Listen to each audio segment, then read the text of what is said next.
Dahil ko pinagdaanan, nagkaroon ako ng mga issues. Kasi I was young, I was alone. I made so many mistakes when I was a kid, when I was younger.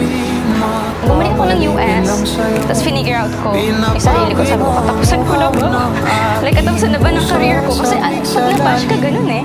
So, nag-work ako ng 3 jobs just to satisfy myself, just to fill the void na nawala nung nabash ako. Which is, ako naman may kasalanan. Mistakes won't define us or don't define us. I think we know that by heart, but sometimes we often forget about it.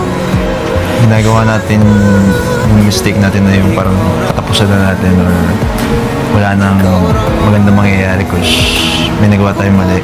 At the end of the day, we grow, we learn, teach ourselves, become more humble. Saan man magtungo, di alam kung ba't sa puso pangalan mo lang ang tanging lamahan. Hindi alam kung ba't mas sinusunod mo pang iyong mga talo. Pati ang nararamdaman sa akin, ngunit babalik pa rin sa atin. Kahit di mo ko hanapin, magbabalikin lang sa'yo. Pinapawi mo ang uhaw ng aking puso, sabik sa lalim ng pagtitigil.